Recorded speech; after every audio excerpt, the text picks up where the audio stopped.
First and foremost, as always, I'd like to give all praise, honor, and glory unto Yahweh, Bahashem Yahweh Shai, Bahashem Rachah HaKodash.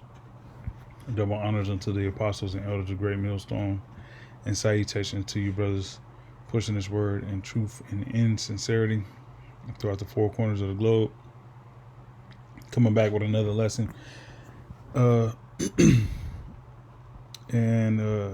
Real quick, let me read this scripture. Let me read this. This is Ecclesiastes 7:12.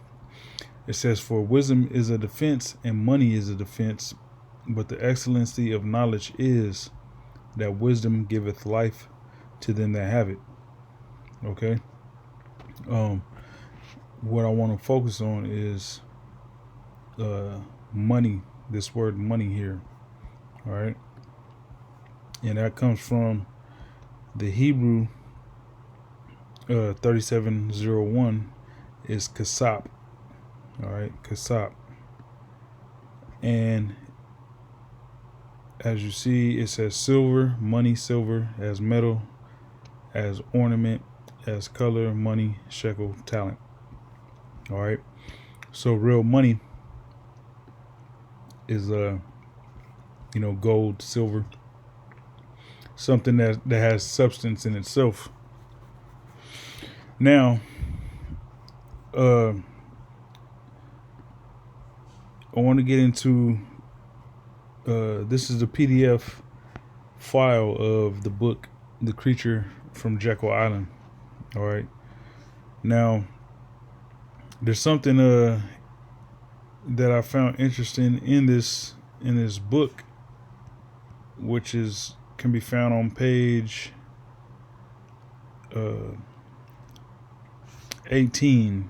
All right, so page 18 of the actual book. On the PDF file is page 31, but on the actual book itself, it's page 18, and it's something that Paul Moritz Warburg,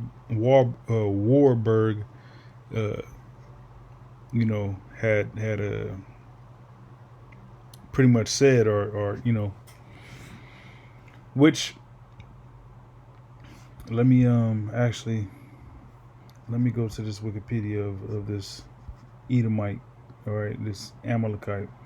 So here it says Paul Warburg. It says Paul Moritz Warburg, which that sounds like a Amalekite name.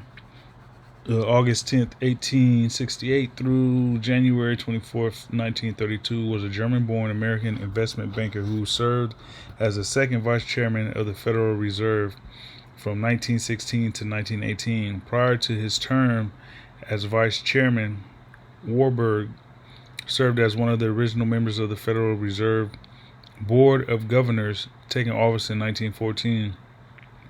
He was an early advocate of the establishment of the U.S. central bank system. All right, so him and others, when you go into the book, The Creature from Jekyll Island, they adopted the German style of banking. All right, so the American banking system is modeled after Germany's banking system. Okay. Now, going back to this PDF, I'm gonna read some of this, but the point is down here at the bottom. Okay, but it says the real Daddy Warbucks. It says Paul Moritz Warburg was a leader, a member of the investment banking firm of M.M. Warburg and Company of Hamburg, Germany, and Amsterdam, the Netherlands. He had come to the United States only 9 years previously. Soon, actually, you know what? I forgot to read this. Okay, so it says early life. It says Warburg was born in Hamburg, Germany, to the Warburg family, a German Jewish banking dynasty with origins in Venice. Okay, so these individuals who's at the top of the banking system, all right, they're born into that family lineage of having control over the monetary system. All right, as you can see, he's a German Jewish banking dynasty. Uh, uh, he was born into that Warburg family with origins in Venice. Because you got to remember, you know, Meyer Amschel Rothschild had set his sons over certain countries in Europe to rule or start up you know banks.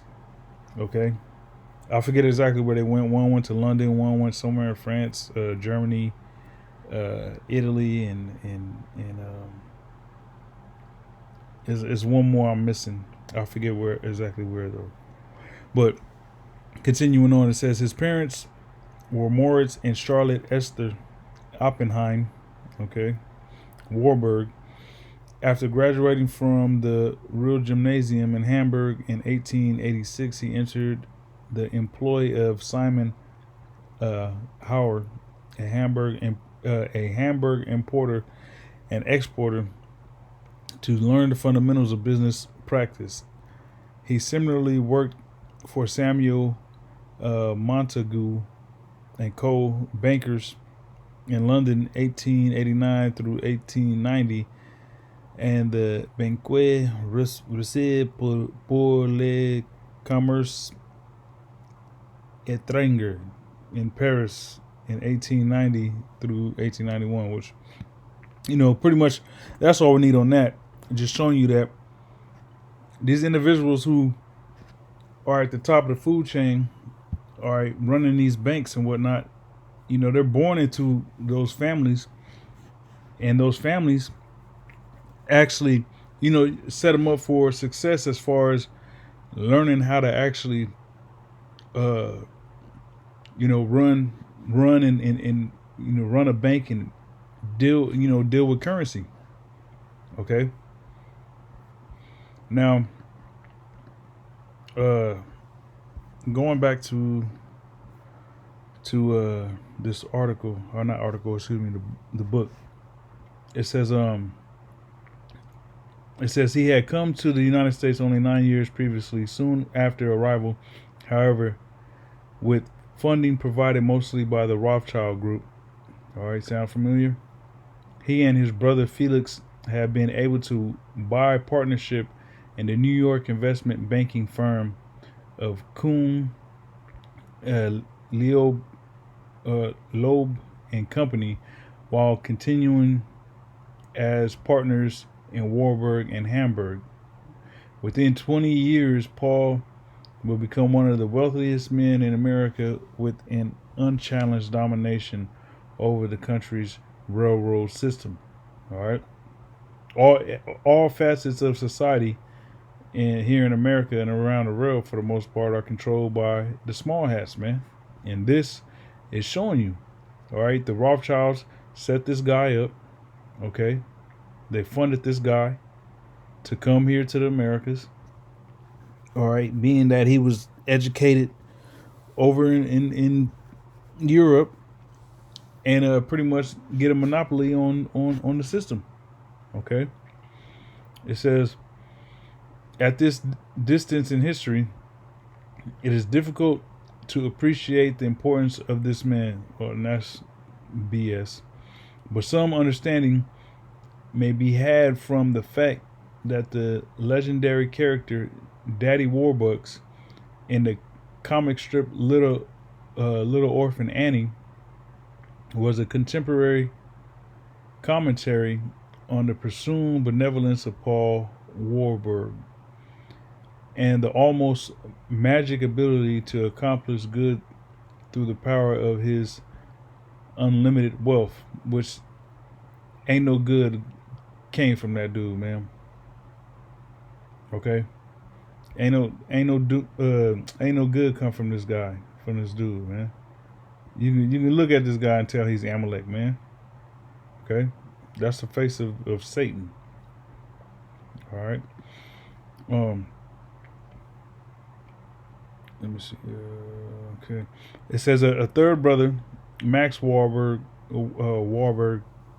Warburg, was the financial advisor of the Kaiser, and became director of the Reichsbank in Germany. Okay, this was, of course, a central bank, and it was one of the central models used in the construction of the Federal Reserve System. All right, so the American banking system is modeled after the German banking system. Okay, the Reichsbank, incidentally, a few years later would create a massive hyperinflation that occurred in Germany, wiping out the middle class and the entire German economy as well. So, being that the banking system that was set up in Germany went under, okay, hyperinflation caused it to to pretty much go under, tank the economy. That is a clear example of what is the ultimate fate for Babylon the Great. All right, and when this place goes down, it's gonna go down worse than what Germany experienced. Okay, the Lord is saving the best for last. All right, it says Warburg soon became well known on Wall Street as a persuasive advocate for a central bank in America, right? And he was so persuasive with it because he was being, the battery was in his back, being that he was funded by the Rothschilds. All right, they're gonna make sure they see their investment, succeed. Okay. It says 3 years before the Jekyll Island meeting, he had published several pamphlets. One was entitled "Defects Defects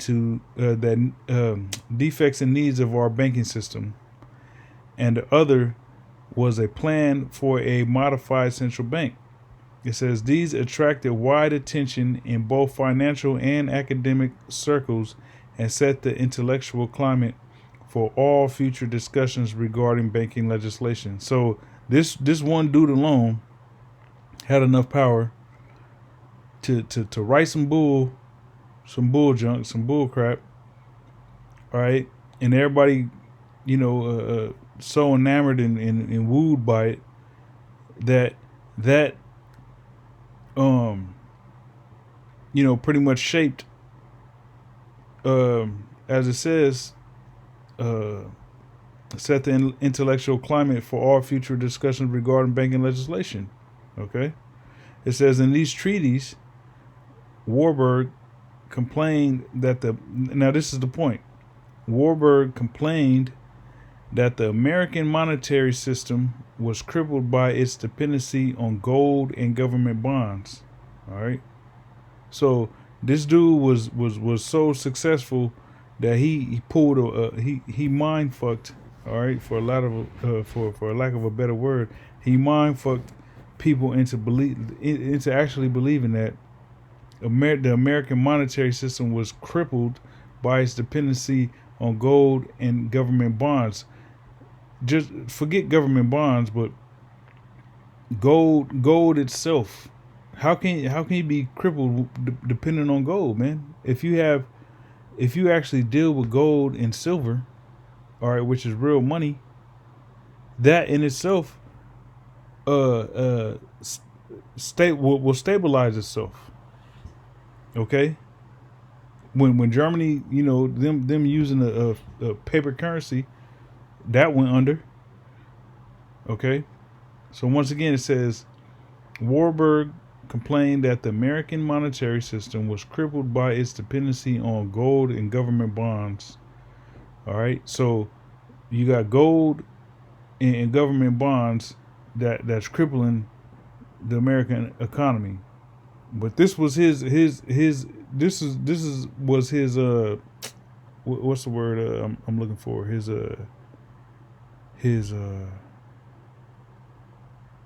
solution.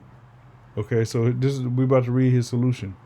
It says both of which were in limited supply. All right, now that is true because Hey, that's what makes gold precious. It's not an abundance. Just you got an abundance of dollar bills, $100 bills, and $20 bills, and $5 bills. All right, being printed like it's no tomorrow. So that's what that makes that not precious. All right, it has no value. It's not precious. But gold is, silver is. Okay. Both of which were in limited supply.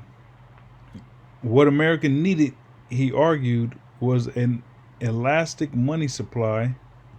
All right, elastic money supply that could be expanded and contracted to accommodate the fluctuating need of commerce. Okay. The solution, he said, was to follow the German example whereby banks could create currency solely on the basis of commercial paper, which is banker language for IOUs from corporations. And that's exactly what type of society system we see currently. You know, Federal Reserve notes are nothing more than IOU notes. Okay, so he wants to do away with gold and silver being currency and use a fiat currency modeled after a German banking system that collapsed. And Americans, well, they really didn't have no say so in it anyways, because, when they had that meeting at Jekyll Island, ain't nobody know what the hell was going on. Okay? But just to show you how stupid people is, Americans is, in particular. All right, now, this is dealing with our forefather Abraham. All right, Genesis 13:1, it says, and Abram, all right, this is before he was known as Abraham, our forefather. And Abram went up out of Egypt, he and his wife, and all that he had, and Lot with him, into the south. And Abram was very rich in cattle, in silver, and in gold. Okay, so having silver and gold, if you had a great abundance of that, hey, you're rich. Cattle. Okay. Cattle, silver and gold, man. That's what our forefather was rich in. He wasn't rich in Federal Reserve notes, printed money with an Edomite's face on it, and abundance of that with rubber bands around it, making him rich. No, he wasn't. That's not what the scriptures say, man. He was rich in cattle, silver, and in gold. All right. Now, I'm gonna get this account here in 1 Ezra 8, dealing with silver and gold. Right now, so this, as you read, there's some history to this. So this is 1 Ezra chapter 8, verse 1. It says, and after these things, when Artaxerxes, the king of the Persians, reigned, came Ezra, the son of Sarias, the son of Azarias, the son of Hilkiah, the son of Salum, the son of Sadak, the son of Akatub, the son of Amarias, the son of Isaias, the son of Mirmoth, the son of Zarias, the son of Savias, the son of Bacchus, the son of Abisam, the son of Phinehas, the son of Eleazar, the son of Aaron, the chief priest. This Esdras went up from Babylon as a scribe, being very ready in the law of Moses, and was given by the Most High. That was given by the Most High of Israel. And the king did honor him, for he found grace in his sight all Salakia.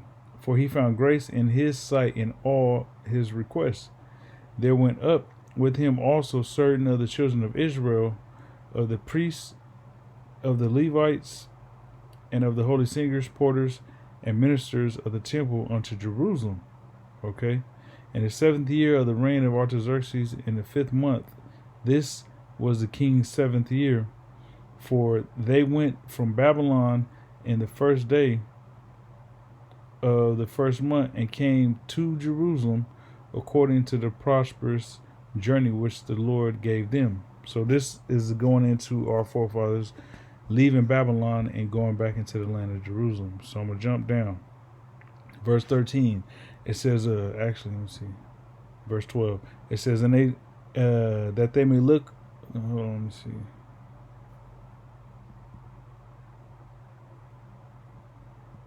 Let me see. Okay. I'm going to start at 10. It says, having determined to deal graciously, I have given order that such of the nation of the Jews and of the priests and Levites being within our realm, as are willing and desirous, should go with thee unto Jerusalem. As many, therefore, as have a mind thereunto, let them depart with thee, as it hath seemed good both to me and to my 7 friends, the counselors, that they may look unto the affairs of Judea and Jerusalem agreeably to that which is in the law of the Lord, and carry, this is the point, and carry the gifts unto the Lord of Israel to Jerusalem, which I and my friends have vowed, and all the gold and silver that is in the country of Babylon can be found to the Lord in Jerusalem. All right. So coming out of captivity, it was a decree that we were to take gold and silver into, our homeland. All right, because gold and silver is needed. That's actual currency. That's actual money. You know what I'm saying? And like the Apostle Tahar says, riches is never, just done away with. They're always transferred, to who's coming, to who's next up in power. As the scriptures say, because of unrighteous dealings, injuries, and, roughly paraphrasing, the kingdom is translated from one people to the next. Okay. Let me see real quick. It's Ecclesiasticus 10 and 8. I'm gonna just read it out. It's simple. I got it. Well, actually, let me just. Yeah. Let's lock it. Ecclesiastes. Let's do it like this.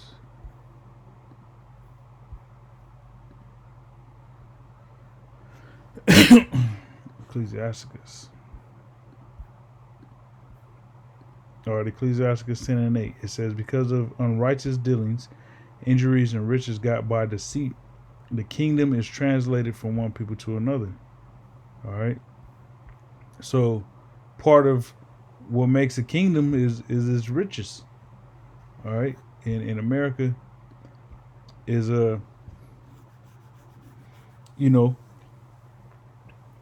it has some form of riches. All right. It's not rich with silver and gold anymore like that, but at one point it was.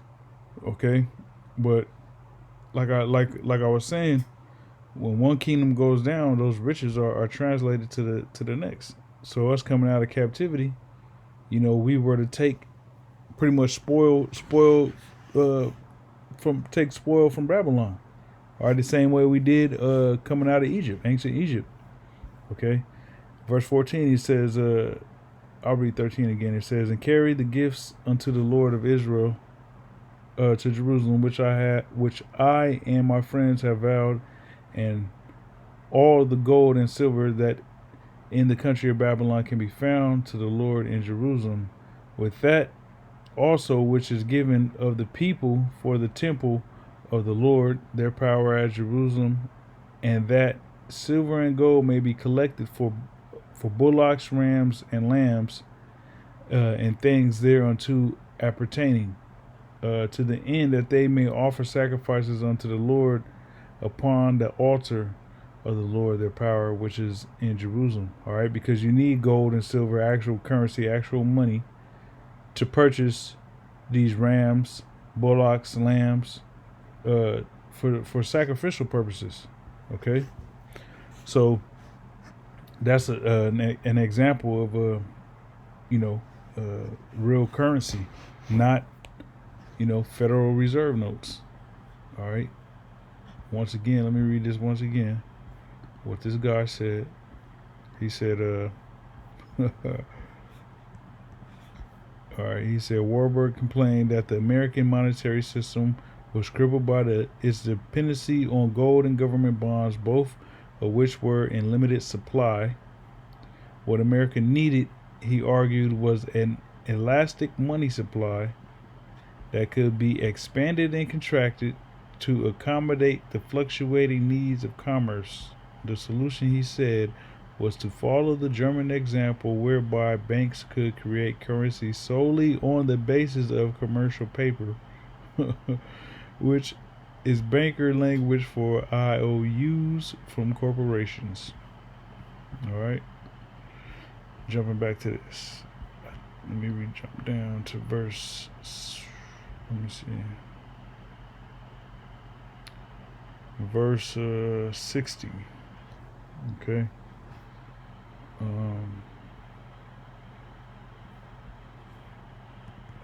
me see.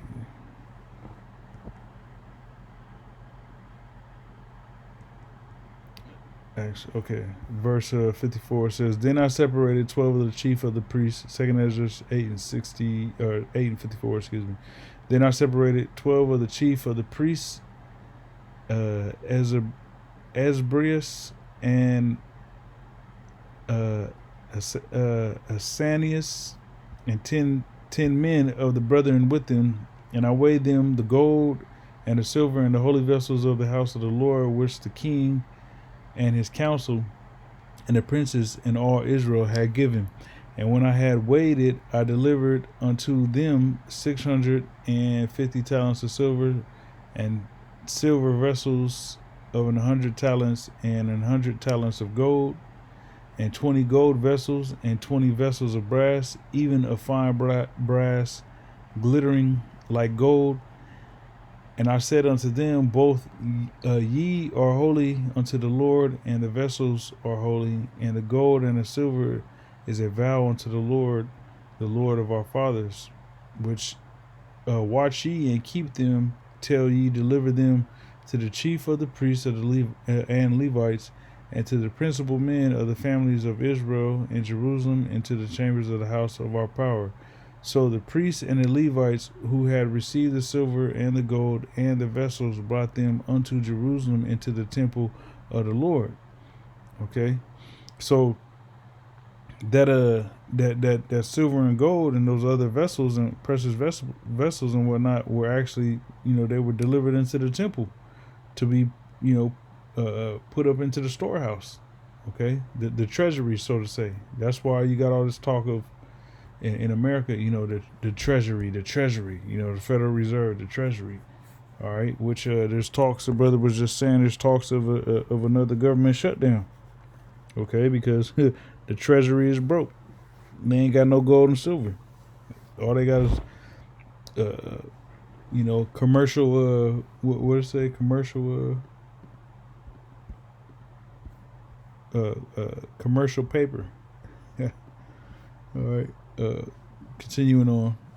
This is First Maccabees 1:20. All right, it says, and after that Antiochus had smitten Egypt, he returned again into in the 143rd year, and went up against Israel and Jerusalem with a great multitude, and entered proudly into the sanctuary, and took away the golden altar and the candlestick of light and all the vessels thereof, and the table of the showbread, and the pouring vessels, and the vials, and the censers of gold, and the veil, and the crown, and the golden ornaments that were before the temple, all which he pulled off. He took also the silver and the gold and the precious vessels. Also, he took the hidden treasures which he found. So he went and robbed the temple, which we just read about all the gold and silver and whatnot that was put into the temple when we came up out of Babylon. Okay, so why did he take that silver and that gold? Because that's the actual currency. That's what makes a man rich. Part of what can make a man rich, one form, should I say, of riches, like physical riches. Because true riches, is the wisdom, knowledge, and understanding of Yahweh Shem Yahushai. But on a physical level, gold and silver, that's actual wealth. All right, which that's what the whole purpose of the Federal Reserve System, the Federal Reserve Note.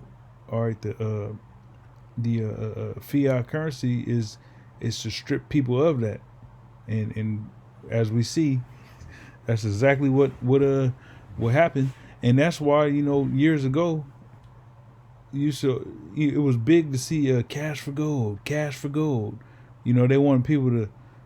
They was actually giving people money for gold, gold ring, gold necklace, and people was actually taking their gold and pawning it or selling it for some Federal Reserve notes. And the purpose of that was for Esau, giving you nothing of value in exchange for something that has value. All right, to further cripple the economy, so that way, fast forward, the country being in the state it's in now, everybody's broke. People don't have real wealth. Okay. Where'd I leave off at? Verse 24, it says, and when he had taken all away, he went into his own land, having made a great massacre, and spoke very proudly. Okay. Therefore there was a great mourning in Israel in every place where they were. All right. So, Esau, he's the real gangster on the earth, because he just that's what he's done to the whole planet for the most part. Is if you got some type of riches, okay, and it ain't necessarily just got to be gold and silver. It could be precious metals. It could be oil, which they call that black gold. They call oil black gold.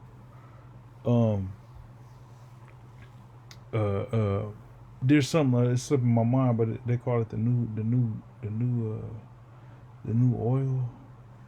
I forget exactly what it is, but that's Esau's MO. Okay, if you got something of value, he's gonna take it.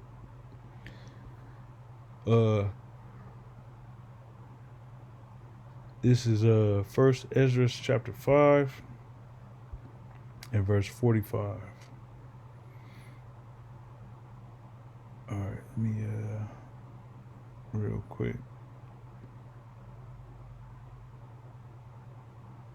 Let me read verse 1 and a couple of verses. It says, after this, First Ezra 5 and 1. It says, and after this were the principal men and the families chosen according to their tribes to go up with their wives and their sons and daughters, with their men servants and maid servants and their cattle. And Darius sent with them 1,000 horsemen, till they had brought them back to Jerusalem safely, with musical instruments, tabrets, and flutes. And all their brethren played, and he made them go up together with them. All right, so this is another account of us leaving captivity, going back to our own land. All right, so jumping down, let's see, verse 41. It says, so of Israel, from the 12 years old, from them of 12 years old and upward, they were all in number 40,000, besides men servants and women servants 2,360. Their servants, their men servants and maid servants, and hand servants were 7,340 and 7. The singing men and the singing women 240 and 5. 430 and 5 camels. Now this is getting into the riches. All right, the real wealth. 7,030 and 6 horses. 240 and 5 mules. 5,520 and 5 beasts used to the yoke, because all these animals are have value, and if you need it, you could sell. Uh, if you had your own animals, oxen, camels, horses, whatever. If you need it, you can actually sell one of them or some of them, and actually get gold and silver for them. All right. In the ancient world, okay, which is like going back to what we read here in Genesis. Genesis 13:2. And Abram was very rich in cattle, in silver, and in gold. They all go hand in hand. All right. Back in First Ezra 5:44, it says, and certain of the chief of the families, when they came to the temple of the Most High that is in Jerusalem, vowed to set up the house again in his own place according to their ability, and to give into the holy treasury, all right, treasury of the works, 1,000 pounds of gold, 5,000 of silver, and 100 priestly vestments. Because in the treasury, it's just that. If you got gold and silver in the treasury, if something occurs or happens, you're able to take care of that matter. Once again, Ecclesiastes 7:12. For wisdom is a defense, and money is a defense. Okay, but excellency of knowledge is that wisdom giveth life to them that have it. All right. So once again, money is a defense. All right, which is why, we needed to actually set up, the treasury and put money, silver and gold in there.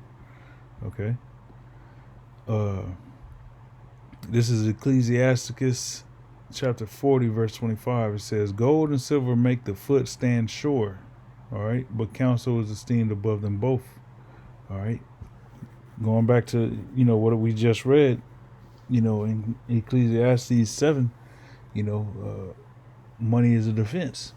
Okay. So if you actually got gold and silver, you good. All right. When society collapses, for brothers, might have a little, some gold, some silver, some ounces, whatever.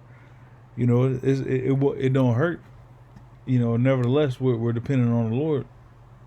But when society collapses, you got people that actually spend their time just collecting gold and silver, buying gold and silver. Okay, and that's going to be actual currency. When the form of currency, pretty much when all hell break loose and everything is chaotic, you know what I'm saying? All right, which we know that society is headed toward that MOTB.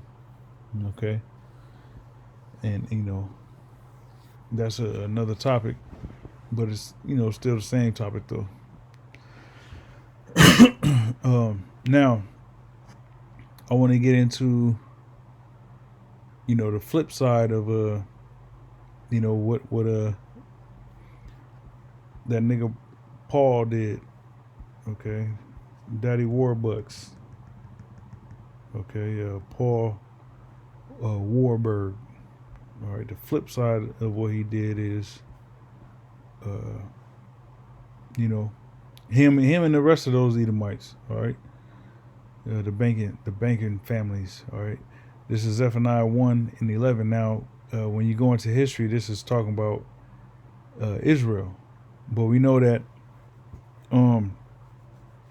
what Israel did. You got Esau doing the same thing that Israel was condemned for in the past. All right, and they sitting up in our land claiming to be us, doing wickedness, and therefore they got to get judged. Okay, so these scriptures apply to Esau today. All right, so this is Zephaniah 1:11. It says, "How ye inhabitants of Maktesh, for all the merchant people are cut down, all they that bear silver are cut off." All right, and the people that deal with silver and gold, like when you talk about the Diamond District, that's the small hats that control that. Gold and silver. You want to get you a gold Cuban link or gold necklace, some jewelry. You got to go to the small hats for the most part because they control all that. All right. Now, this word Maktesh comes from the Hebrew 4389, and it's Makatash.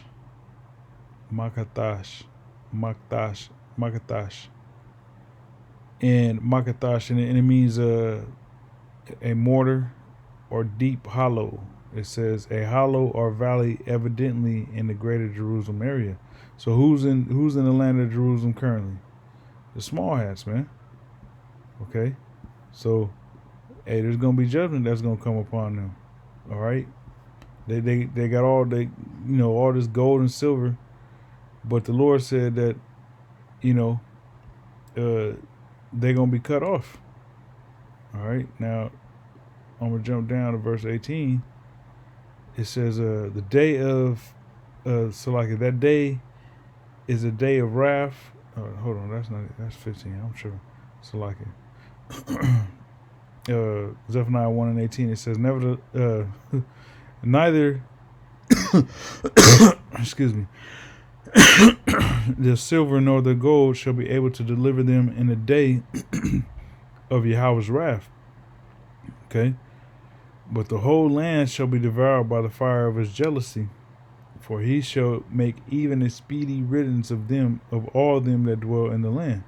So the silver and the gold that they got hoarded up, that they think they're going to be able to, have with them safely tucked away in their bunkers,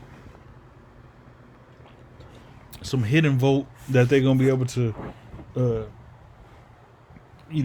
rely on, once the smoke clears and they, the smoke subsides, the fire, burns out, and they emerge as a phoenix from the fire and use to, keep things going. That the Lord's going to disrupt their whole plans, man, because that silver and gold is not going to be able to deliver them. Okay, it's going to be a failed effort. All right. Psalm 52:5, it says, "The Most High shall likewise destroy thee forever. He shall take thee away and pluck thee out of thy dwelling place, and root thee out of the land of the living Salah. The righteous also shall see and fear and shall laugh at him." All right, and this is what's about to happen to the Edomite race. It says, "Lo, this is the man that made not the Most High his strength." All right, because Esau, is dependent on riches, gold. The elements that come from the earth that actually have substance and value attached to it. He wants that, but he wants to give people nothing. So he doesn't make the Most High his strength. Now we have nothing. All right, we're poor, the Israelites, but we're spiritually rich. Okay, and we're spiritually rich because we make the Most High our strength. We know that the Yahweh B'Shem Yahushua is our strength. Okay.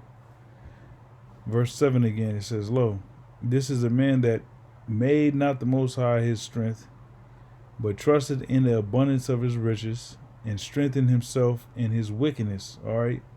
All the BS Esau's doing, his AI, his C hip, all right, his RFID technology, okay, usury, the Federal Reserve banking system, all these taxes, unrighteous decrees. All right, the as Apostle Tohar would say, the elemental P.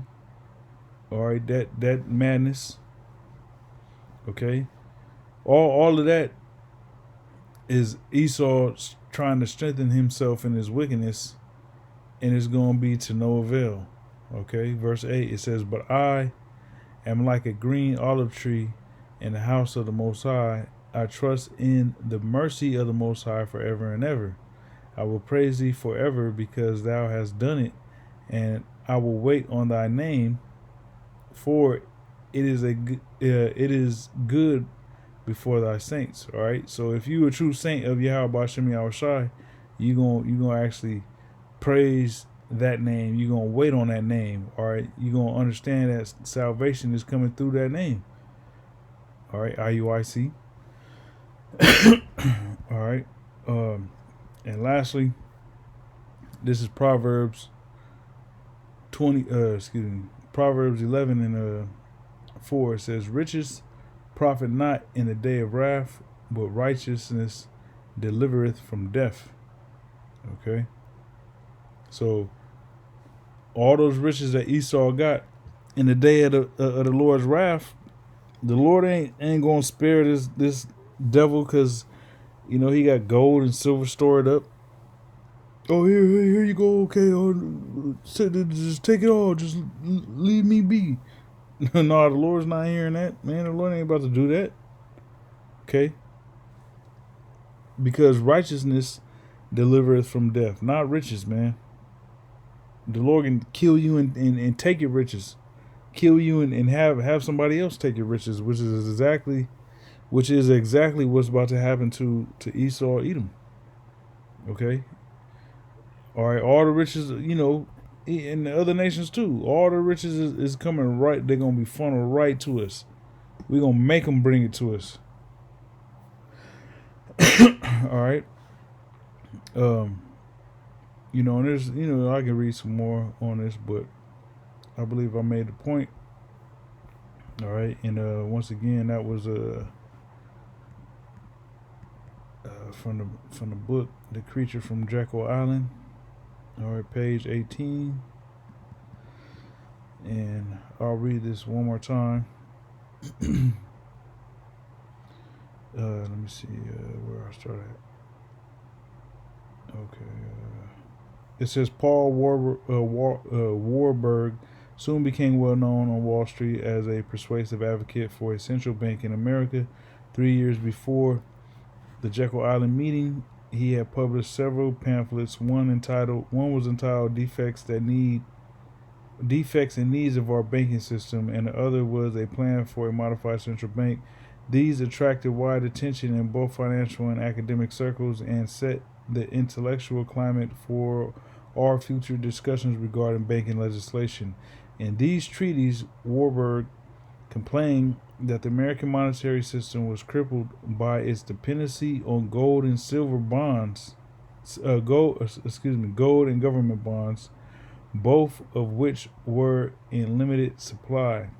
What America needed, he argued, was an elastic money supply that could be expanded and contracted to accommodate the fluctuating needs of commerce. The solution, he said, was to follow the German example, whereby banks could create currency solely on the basis of commercial paper, which is banker language for IOUs from corporations. All right, because what do? You take your ass to work, and they give you some IOU notes, electronic notes, either weekly, bi-weekly, or monthly. All right, So, Lord willing, this has been edifying. Till next time, Shalom.